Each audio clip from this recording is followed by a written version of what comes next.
નમસ્કાર, India news ગુજરાતના digital platform પર હું જયેશ સોની આપનું સ્વાગત કરું છું. આજે આપણે વાત કરીશું ગુજરાતના ભાજપના દિગ્ગજ નેતા સી આર પાટીલના રાજનૈતિક સફરની. તો સૌથી પહેલાં વાત કરીએ, નવસારી લોકસભા બેઠકનો વિસ્તાર સુરત વલસાડ સુધી વહેંચાયેલો હતો. 2008માં નવું સીમાંકન થયું. એ પછી 2009થી નવસારી બેઠક અસ્તિત્વમાં આવી. જ્યારથી આ બેઠક અસ્તિત્વમાં આવી ત્યારથી 3 વાર ભાજપના સી આર પાટીલ અહીંયા સાંસદ તરીકે ચૂંટાયા છે. લોકસભા ચૂંટણીમાં સી આર પાટીલ 2019માં સૌથી વધારે લીડથી જીતીને તેમણે દેશનું ધ્યાન ખેંચ્યું હતું. 3 જીત પછી સી આર પાટીલનું ભાજપમાં કદ વધ્યું છે. અત્યારે તે ભાજપના પ્રદેશ પ્રમુખ છે અને હવે તેમને 4થી વખત ટિકિટ આપવામાં આવી છે.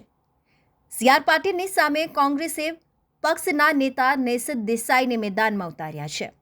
દેસાઈ પણ વિધાનસભા અને લોકસભાની ચૂંટણી લડી ચૂક્યા છે. નવસારી બેઠક પર તેમને પહેલીવાર ટિકિટ મળી છે.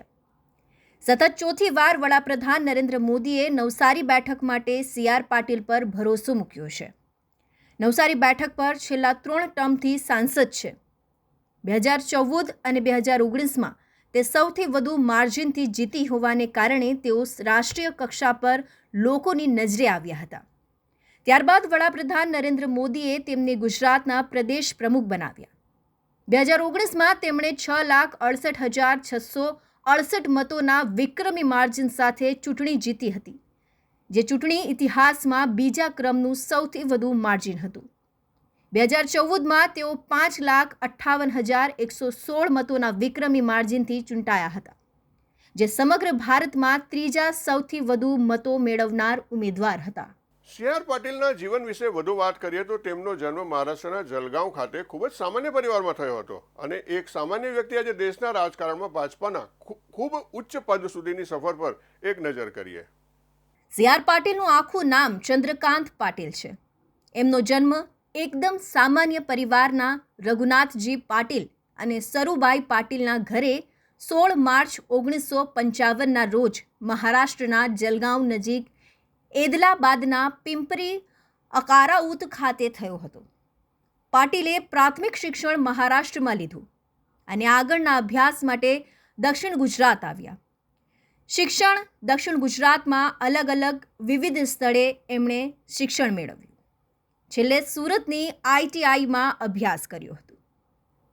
ત્યારબાદ પોતાની સ્ફૂર્તિ ચુસ્તીને કારણે પોલીસ વિભાગની ભરતીમાં સિલેક્ટ થયા હતા.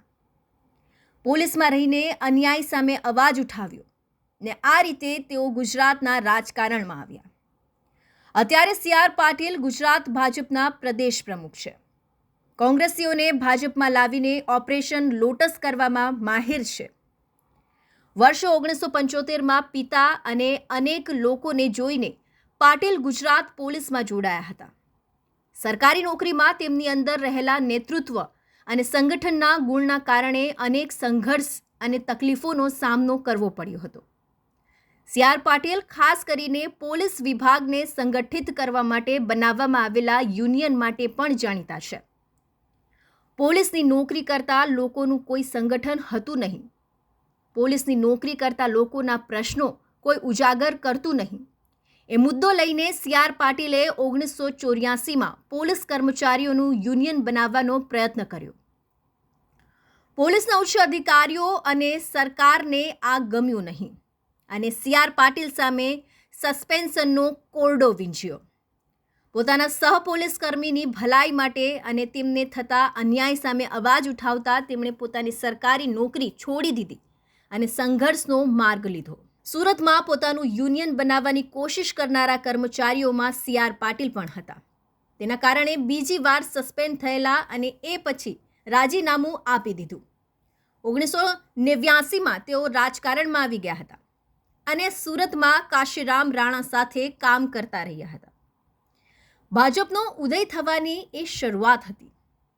ભાજપની સરકાર આવી ત્યાર પછી 1995થી 1997 સુધી તેઓ GIDC ગુજરાત ઇન્ડસ્ટ્રીયલ ડેવલપમેન્ટ કોર્પોરેશનના ચેરમેન બન્યા હતા.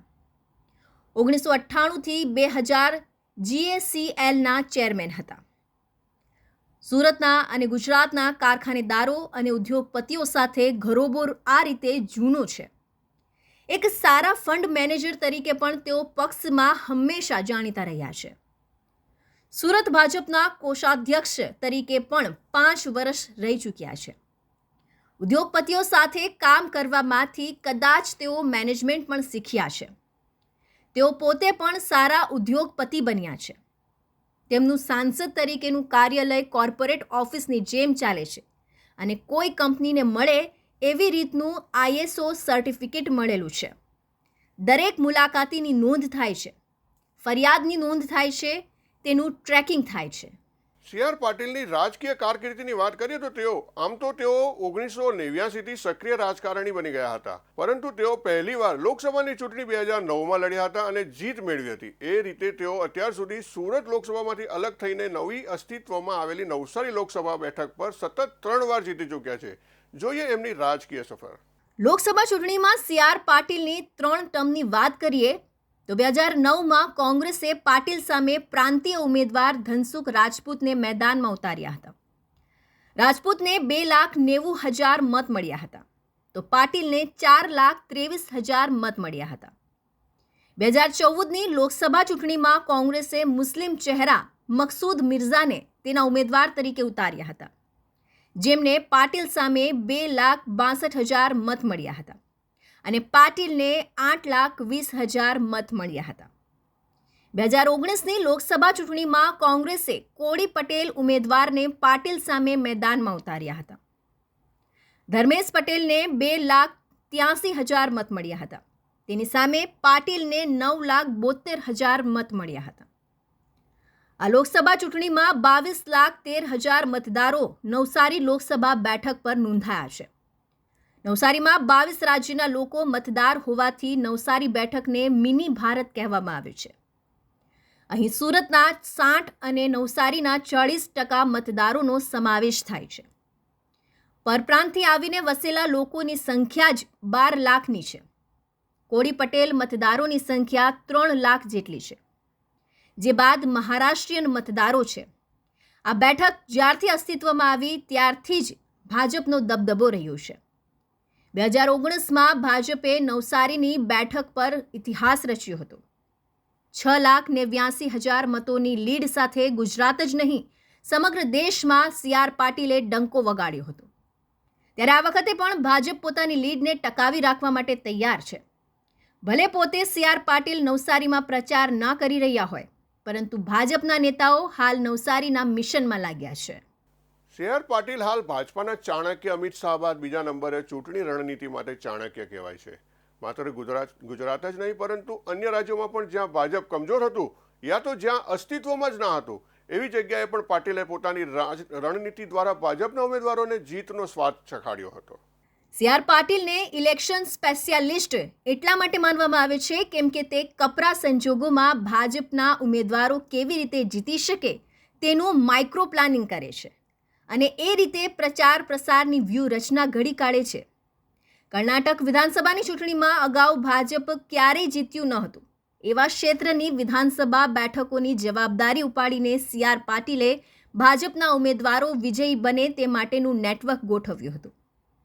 કોઈ પણ રાજ્યમાં વિધાનસભા ચૂંટણીઓમાં સ્ટ્રેટેજી મેકર તરીકે તેમની સેન્સ લેવામાં આવે છે. નવસારી લોકસભા બેઠક હેઠળ 7 વિધાનસભા વિસ્તાર આવે છે, જેમાં લિંબાયત, ઉધના, મજૂરા, ચોર્યાસી, જલાલપોર, નવસારી અને ગણદેવીનો સમાવેશ થાય છે.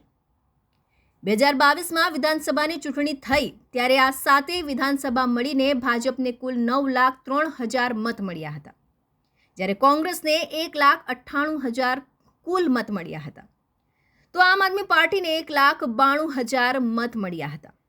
તમામ બેઠક ભાજપને 1 લાખથી વધુ મત મળ્યા અને 84માં એકલા ભાજપને 2,36,000 મત મળ્યા હતા.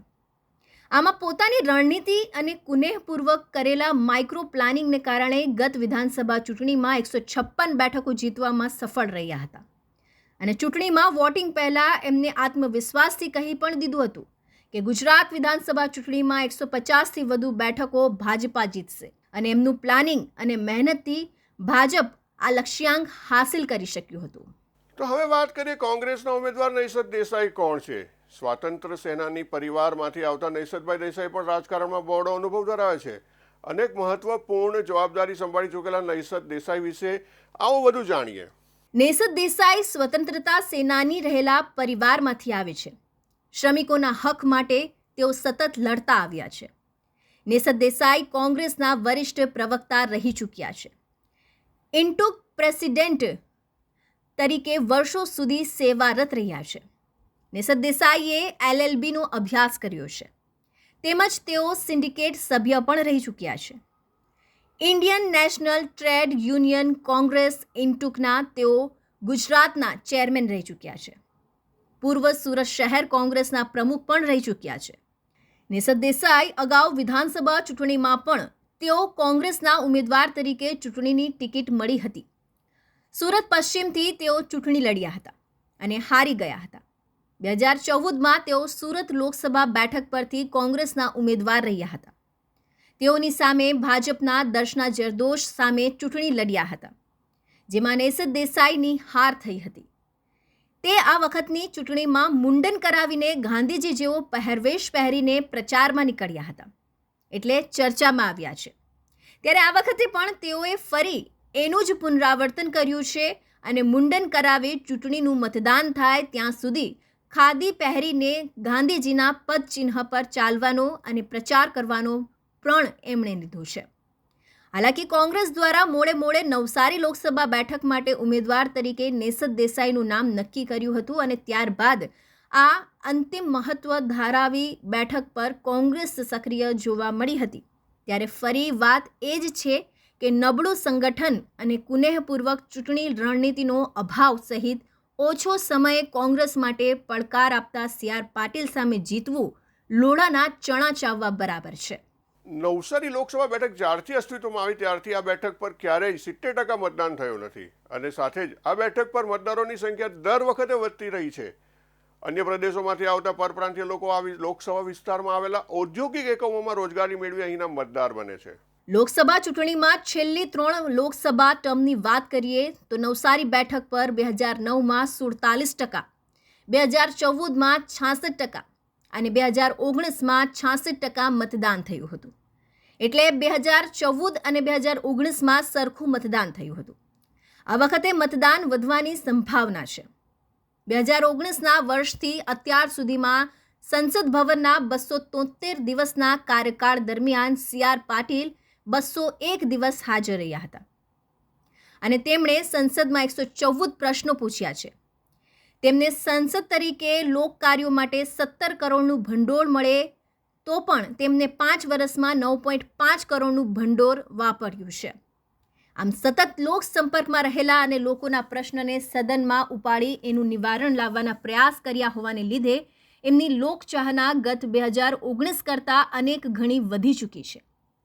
સાથે જ પ્રદેશ પ્રમુખ બન્યા બાદ સતત સમગ્ર ગુજરાતના તમામ લોકસભા ક્ષેત્રનો પ્રવાસ કરીને હાલ ભાજપનું સંગઠન મજબૂત કરી અને ચૂંટણી સમયે તમામ કાર્યકર્તા દ્વારા પાર્ટી દ્વારા સોંપેલી કામગીરી સફળતાપૂર્વક કરીને આગામી લોકસભા ચૂંટણીમાં ગુજરાતની તમામ 26 લોકસભા સીટો 5 લાખથી વધુ લીડ સાથે જીતવાનો લક્ષ્યાંક નક્કી કર્યો છે અને તે મદઅંશે પૂર્ણ કરવાના પ્રયત્નો તેઓ હાલ કરી રહ્યા છે. તો આથી અમારી વિશેષ પેશકશ CR પાટીલની રાજકીય સફરમાં કેવી રીતે એમને તરક્કીના શિખરો સર કર્યા.